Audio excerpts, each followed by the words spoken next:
Welcome back to part 4 of your first analytics engineering project. This time we're going to be looking at data modeling. We're going to first of all start to profile our data, try to pick out any trends and just understand what data we've been capturing. And then we're going to start to look to build out some models. And we're going to be using dbt for our data modeling. dbt has some excellent features for best practices around software engineering, making it very easy to adopt testing and data lineage. And we're going to be using this tool, Database Transform, dbt, to really increase the velocity at which we can develop.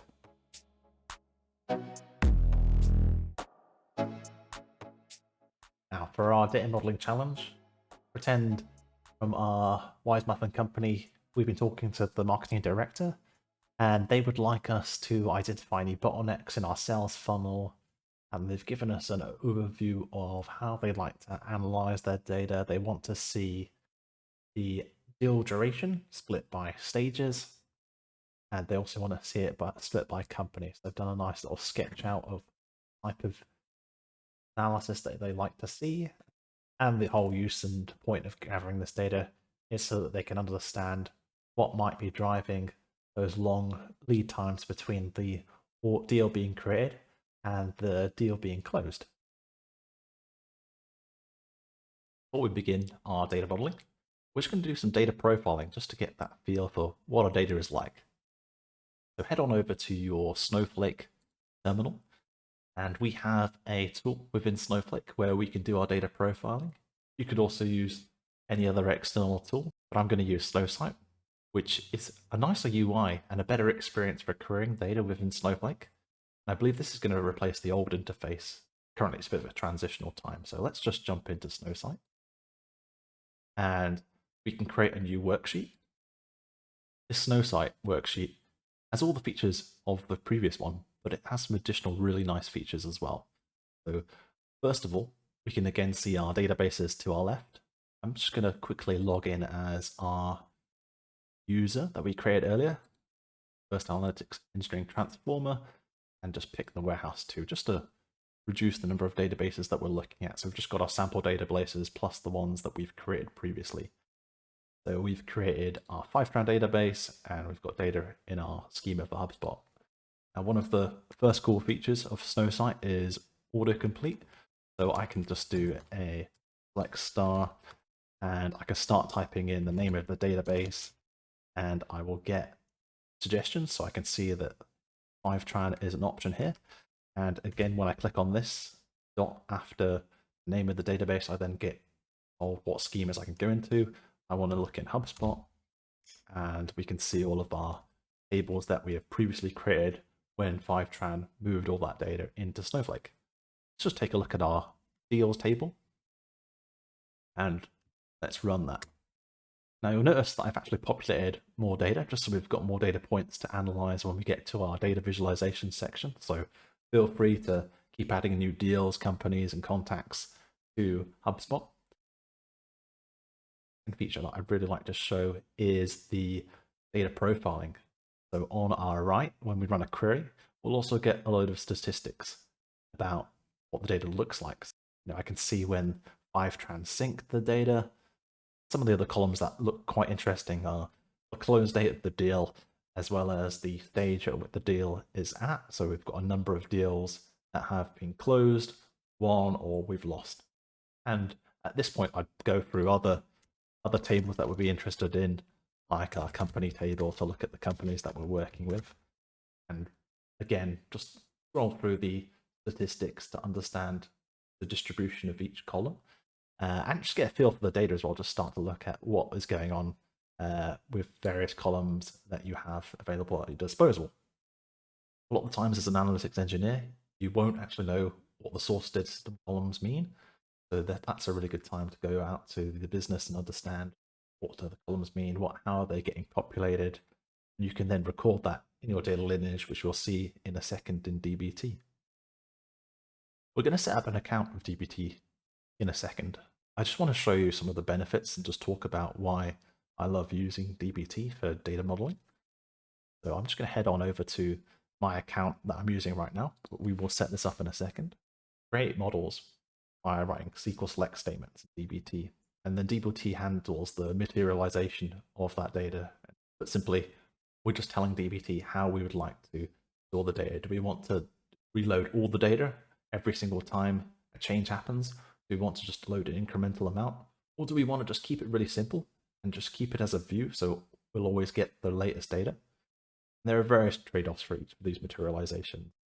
Here is the development environment for dbt that you'll be familiarizing yourself shortly. The really nice features that I like are the ability to see the lineage. So you'll see with the data models that we're going to be building in a second, we're going to be building on top of our HubSpot sources. So we'll set those up soon, but these nodes in green, for instance, HubSpot Deal and Company, we're already familiar with. We've actually loaded that data into Snowflake. And these other blue ones in a second are the models that we've been building. And what's really nice is we're looking at a fact table right now, fact deal, and we can see the SQL, and we can see all the upstream dependencies. We can take a look at how they've been built. For instance, this fact deal model, I can jump in and see one of its dependencies, which is this int deal model, and I get to see how that's created, and I get to see what other dependencies it has upstream and downstream on it. So I can very quickly navigate around my data models and see lineage. In addition to lineage, dbt also generates docs on the models themselves. So I can go into this view docs, see the entire data model. I just click on this button down here. Then you can see all the models and the dependencies, and you get to pull out things like not all of the sources are actually connected to models, so that may raise questions. You might, why you're even going to the expense of ingesting that data. And as well as lineage, we can actually see the documentation for a model within dbt. So this is all managed by configuration. Let's just go into one of our models for an example. So I can click on a node and see its lineage, but I can also focus into that node and look at the documentation. And then we can easily navigate to the columns as well as their descriptions within that particular model. And another one of the really great features of dbt is testing.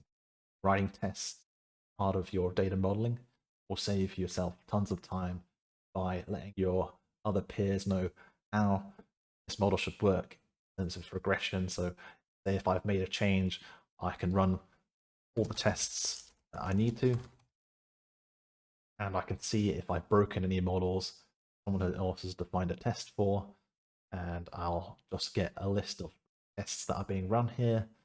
For instance, this first test is not null check on deal ID, and I can see all the tests that passed. But if they'd failed, I can drill into each test and see the reason for failure. Now, this is a complete list of all the features that are available in dbt. There are absolutely tons, but these are some of the outstanding ones myself. I'll have the GitHub repository where all these models that have been built out in full are available for you to use. You can just load them into dbt Cloud and start using them on top of your data. So you don't even have to write any SQL. You can just simply play around with the tool and understand its features. Now let's do some modeling. Just before we set out on creating our dbt Cloud account, we're going to create an actual warehouse for just the dbt Cloud. This is similar to how we set up a warehouse for just Fivetran. And the beauty of this is you can track spend individually for each of these applications that will be consuming credits on your warehouse. So just to demo that, in Snowsight or back in the old user interface, as long as you're an admin, you can go to home, go to admin, and you can get a report on the consumption of credits that your warehouses are doing. So I can see here, if I just change the cost of units, I can see if I just change this to service to resource, I get a breakdown by warehouse. You'll notice that we previously created this Fivetran warehouse, and we'll create a second warehouse for our dbt Cloud. And as I've already been playing around with this, so I can see the purple is Fivetran here, and the light blue is the warehouse that I've been testing at. So this is great to understand what might be causing spikes in your compute costs for your warehouse. Whereas if you just had one user, one role, one warehouse, this sort of analysis is very, very difficult. Within Snowsight, we're going to now create our user our role and warehouse for dbt Cloud to use. I'll leave the SQL in the show notes below. Please note there is a password down here, so do change this so that no one else can access your data warehouse. I'm going to just do a Control A on Windows to select all the code, and I'm going to click Run here. Nice one. So all 17 statements have been successfully run. So we can do a quick check to see that the role has been created. There's a nice user interface in Snowsight where you can see the dependencies of roles. So this is just a nice feature to be aware of. Again, if you've got account admin, you can go into your users and roles, and I've got quite a lot of roles and users already set up. And you can see your first analytics project transformer role created only a couple of minutes ago, as well as our dbt Cloud user who has access to that role. We'll use this user when we are connecting via dbt to our data warehouse. Let's start setting up our dbt account. So head on over to getdbt.com and then just head over to pricing. And you'll see that for one developer, it will be free forever. So you can get one free developer seat where you have access to dbt Cloud's IDE, use all the latest features, get all of the scheduling and logging and all these other brilliant features for when you're data modeling. And all you need to do is just sign up. It will say free 14-day trial, but as long as you're just using it by yourself, your own projects, then you can use this free forever. So just enter in form and click Create My Account.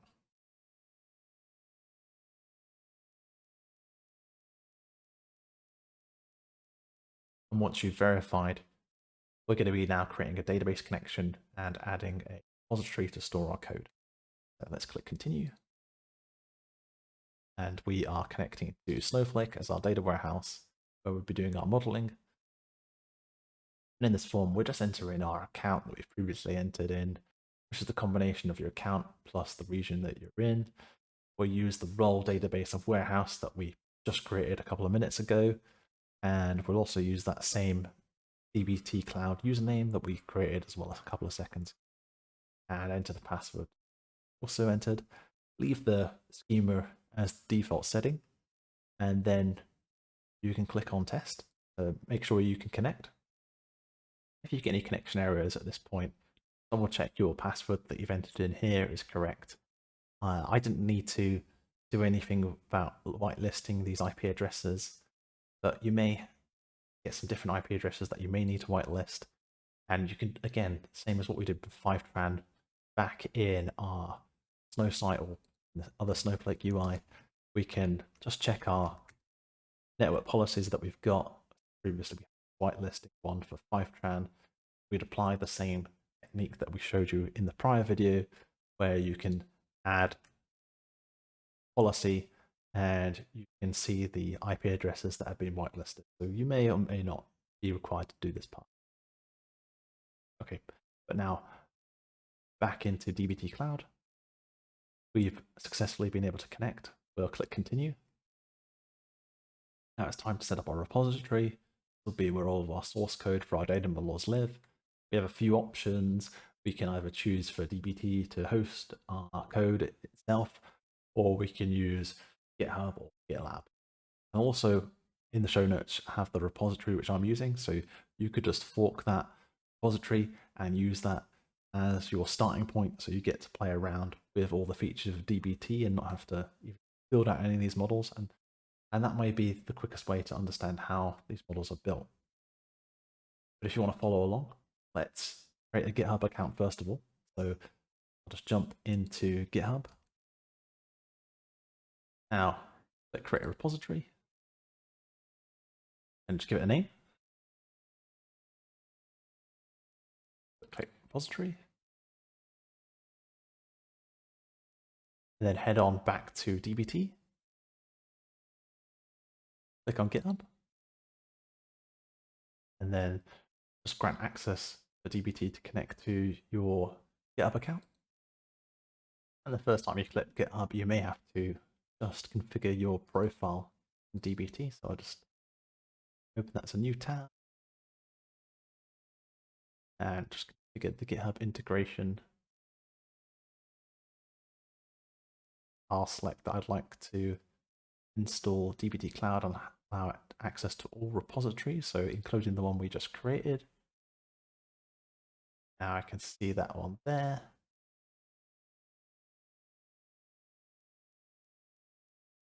Now that we've linked this up, let's just now find our repository, which is just this one here, your first analyst project. And we have successfully imported that repository. So it currently has no code in it. And we'll just skip and complete. Could have invited extra people to the team, but for now, we're just going to be developing by ourselves. And just head on over to start developing.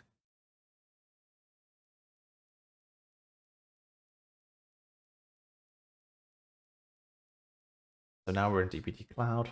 We can initialize our project. First thing you want to do, you'll set up the project directory, including modules for models. So this is where our models will exist. And if we navigate into the examples folder within models, we can go to our first dbt model, and we can run this by clicking preview. And what this will do is it won't create the table or view just yet, just demo what data will get returned if we were to. This config block is telling dbt that they want to serialize this as a table. And if we want to actually persist this, we'll just run dbt run, and then dbt will scan through the project and look for any of the SQL files, build models. And what we'll find is it's going to run that my first dbt model and my second dbt model. They've been successfully run. And those are the two models in our examples folder, which initially gets built.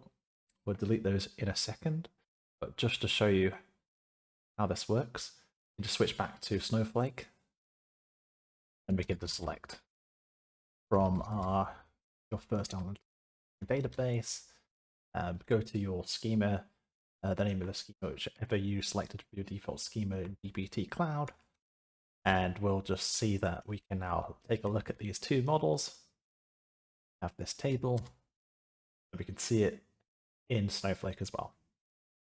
Now let's go back into dbt Cloud. And then back in dbt Cloud, let's just clean up our project so we can start from scratch. So I'm just going to remove this examples folder.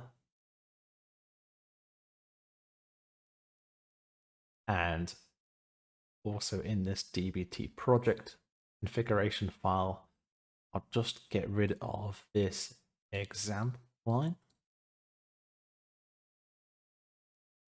And I'll just keep this materialization. One of dbt's best practices is, first of all, if you can get away with using a view, that is the quickest for development, so go with that. If it becomes slow for your users, you may want to persist your data as a table, materialization, and then if the loading into that table starts to take a while, you may want to switch to an incremental or different types of materialization strategy to how you load data into your warehouse. But we'll keep it as view for now. Let's save.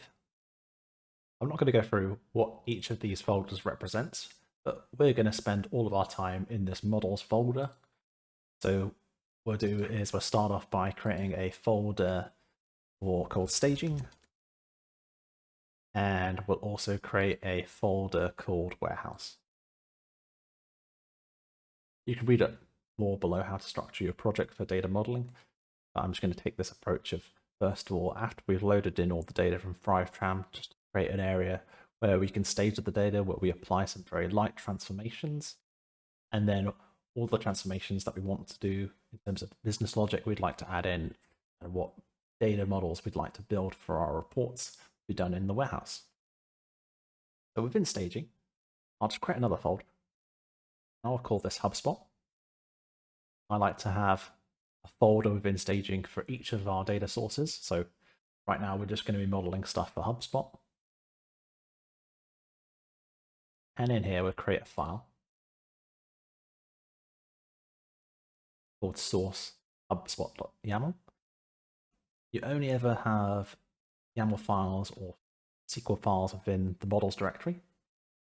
But when you're defining a source, that data source already exists in your warehouse. So we just need to say what tables exist that we'd like to use as our sources. And to just speed this up, I'm just going to be copying the code that I've written previously, and you can grab it from GitHub repository below. What this is going to do is it is going to tell dbt Cloud within our 5-tran database, these are the tables that we are concerned about. For instance, our deal table, our company table, our contacts table. In addition to defining tables, you can also give descriptions of the tables and list out columns that exist within those tables. You can even write tests that you'd like to perform. But for now, we'll just use this as our base for what sources are available for our dbt models. Next, I'm going to create a staging model. Let's just do our first staging models for our deals table. So, new file, and I'll just copy in the code from Stage HubSpot. And this first CTE contains some Ginger. You'll notice these double curly braces. This will get replaced, and I'll show you what it will get replaced second for.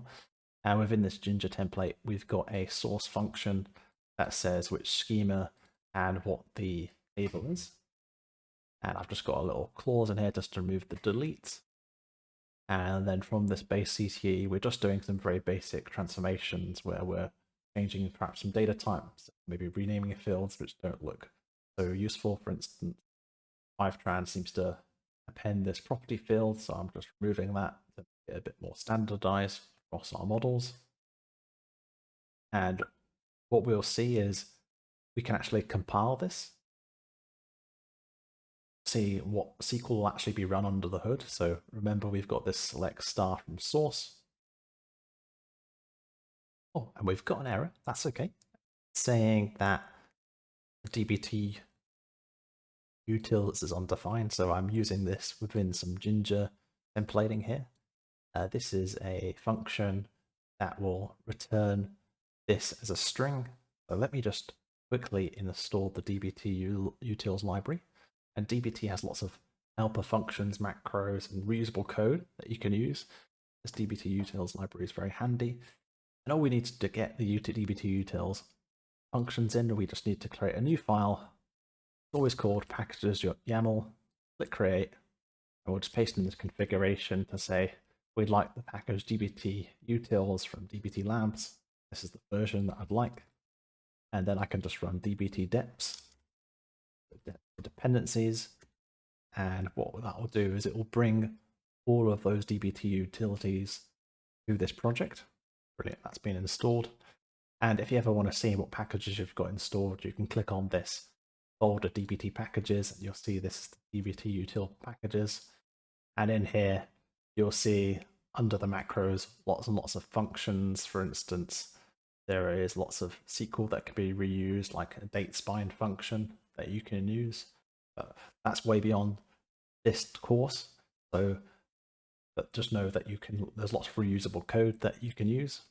We're just going to be using dbt utils just to speed up some of the development. So now when I run this, click compile, we should see the source change into a from statement.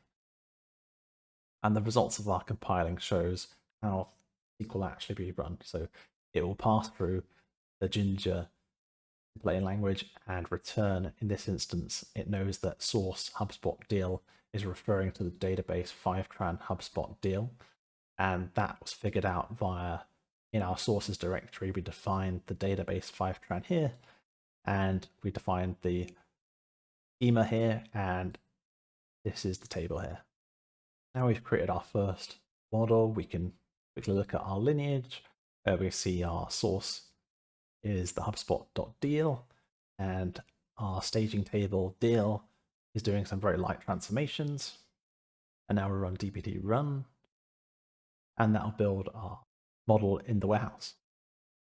Checking the logs, found one model to build, no tests, no snapshots to build, just building our one model called stage HubSpot deal, and that finished successfully.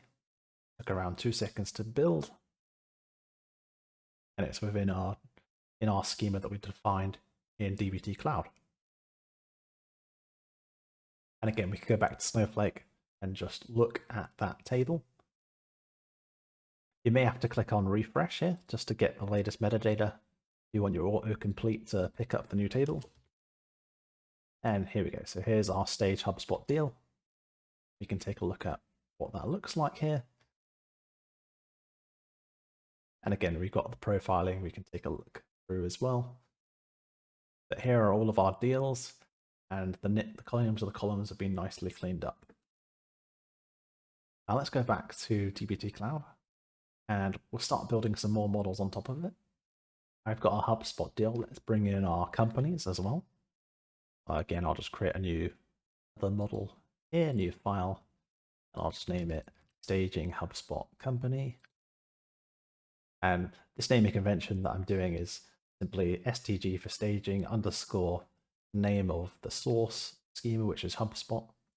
And then we're just doing a double underscore for the object name, which is company. And again, I'll just copy in some SQL from our Git repository. And we're just doing a base CTE query to, first of all, get all the data from our source and apply it some light transformations here. And again, just doing some simple renaming, and save this again. And we can again see our lineage from HubSpot company to here. One of the issues we've got right now is we want to connect our deals and companies up. But as you can see back in our deals model, there is no ID for the company which this deal belongs to. We'll have to get that from another table in HubSpot. And we actually pulled that in. There's a table called deal company. So we'll just stage that as well. And then we'll start to do a bit of modeling on top of each of these stage tables. If I just run this deal company, you'll see that we've got company ID and deal. So we now have a way of linking our companies and our deals together. So let's just build a model that does that. And we get to see the company ID and the deal ID. We then have our deals and company tables, which have more attributes around those objects. We'll now just quickly create an intermediary folder in our warehouse, and we'll look to combine those two tables together. We've got a CTE to go and grab our deals and our companies that we previously defined in our staging layer. And you'll notice instead of using the source function, we're now using this ref function. You only use the source function when you initially want to bring data into dbt. And then from then on, you'll be using a ref function. When I run this, I know I'm going to get an error because these staging models haven't yet been built in our warehouse. So let's just do dbt run. This time we've got 4 models, our staging models that we've created, company, deal company. Lovely. And now we can run this deal model. Clicking preview. And this time it shouldn't give us an error because we now have those models available. So now in our intermediary deals table, we've got our deal ID along with our company ID, so we can join company information like the company name onto this table. But we're still lacking some information required for our marketing director. So just to recap, they wanted to see this time in stage. So the stages in HubSpot were that the appointment is first created through to the deal reaching that closed won or closed lost stage. So we're going to need to bring in some extra information into our model. So at the moment, our grain that we have is at a deal ID, but we're going to want to see every single event that occurs on that deal and understand how it changes its stage over time. So let's first of all look in our sources, and we can see that we have a source called deal stage, so that sounds pretty promising. Let's go create a staging model for that.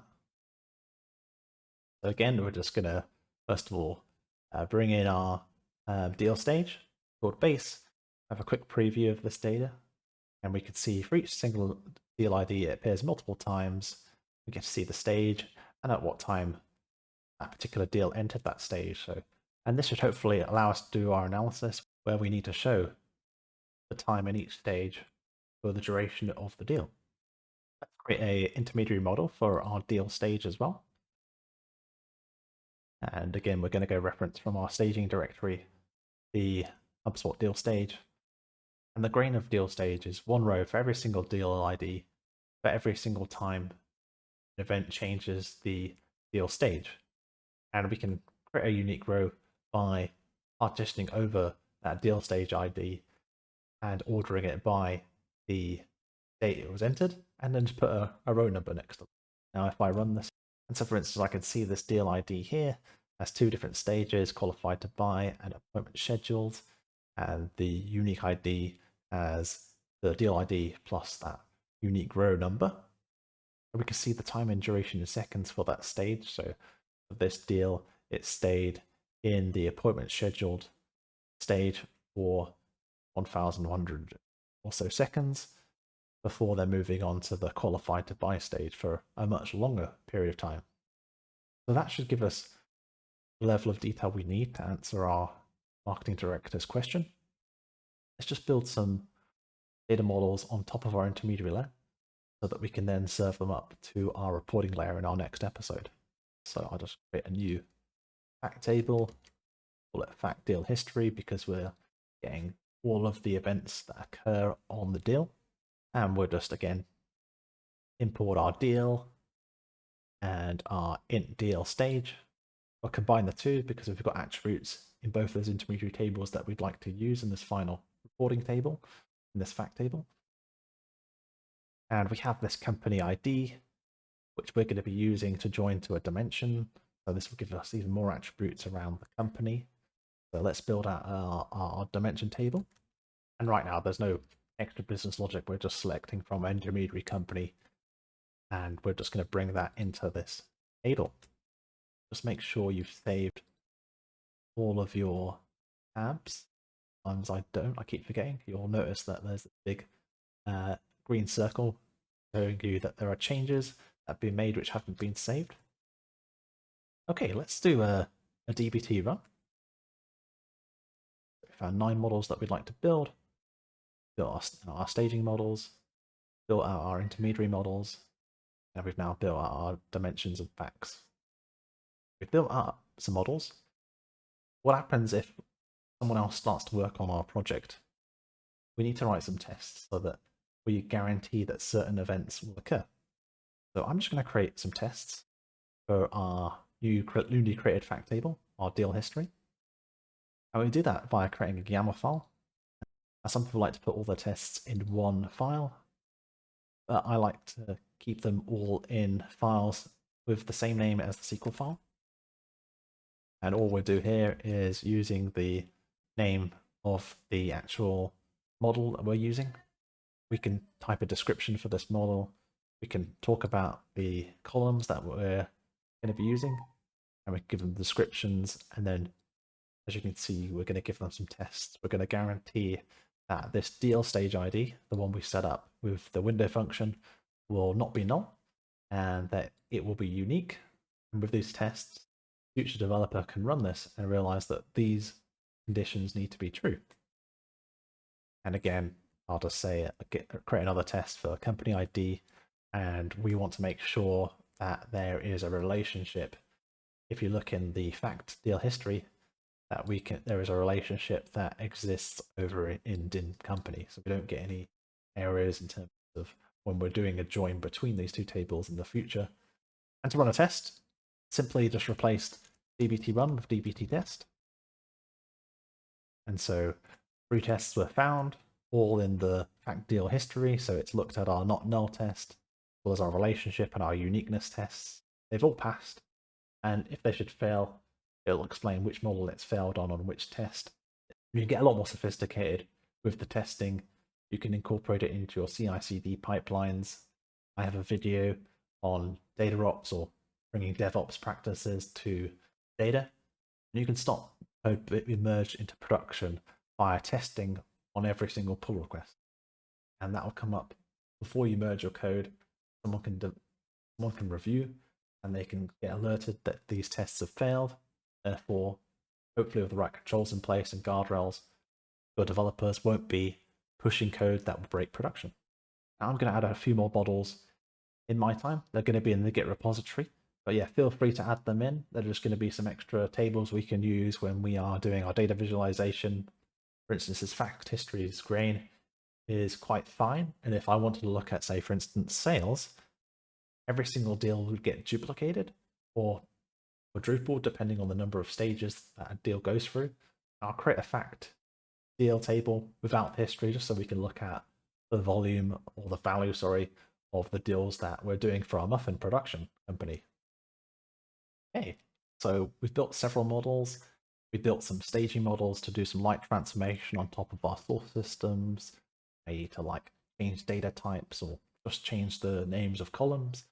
And then we've created an intermediary layer where if there's any business logic that we're going to reuse across a lot of our reporting models, we may stick in there. And then for our reporting models, our warehouse layer, we've got our facts and dimensions that we're going to be using in part 5 for our reporting created. We've got some of them tests, and I just want to quickly go over some of those other benefits of lineage and how to look at your docs.